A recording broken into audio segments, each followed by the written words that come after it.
अध्यक्ष केपी शर्मा ओली राष्ट्रपति संसद में फिर्ता भेजने नागरिकता विधेयक के जहिना के तहिना फिर्ता भेजबाक सत्तारूढ़ गठबंधन के निर्णय प्रति आपत्ति जनौले छै।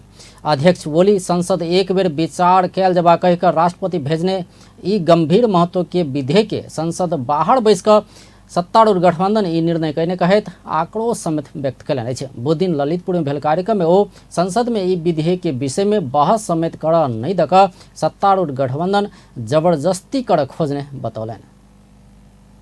संसदले एकपल्ट विचार गरोस्, कमी कमजोरी नरहोस्, यो धेरै गम्भीर महत्त्वको प्रश्न हो भनेर फिर्ता पठाउनु भएछ। संसदमा होइन, बाहिर बसेर राष्ट्रपतिले फिर्ता पठाउनु भएपछि यसो यसो गरेर मसल छामेर राष्ट्रपतिले फिर्ता पठाउने, जस्ता तस्तै फिर्ता पठाइदिने हिजो निर्णय गरे। संसदमा छलफल हुनै बाँकी छ। के छलफल हुन्छ अब?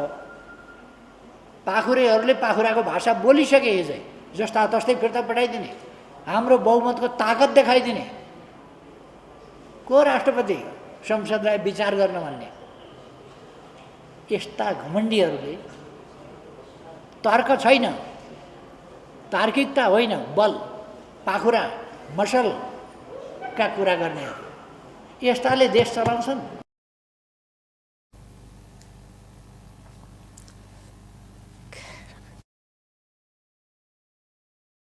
अध्यक्ष ओली कांग्रेस लोकतांत्रिक पार्टी नहीं रहल दावी सेहो केले नहीं छै।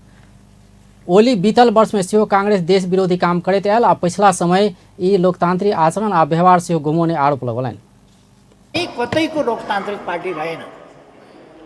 कांग्रेसले लोकतांत्रिक पार्टी हुँ भन्नु बेकार छ। कांग्रेस लोकतांत्रिक रहेन। कांग्रेस प्रचण्डको कार्यकर्ता हो, लोकतांत्रिक रहेन। अब अरू पार्टीहरूको त चर्चा नगर्नु, समय बेकार किन खर्च गर्ने? कांग्रेस नै लोकतांत्रिक आचरण, विचार, आचरण, नीति, सिद्धान्त, व्यवहार केहीमा पनि कांग्रेस रहन सकेन।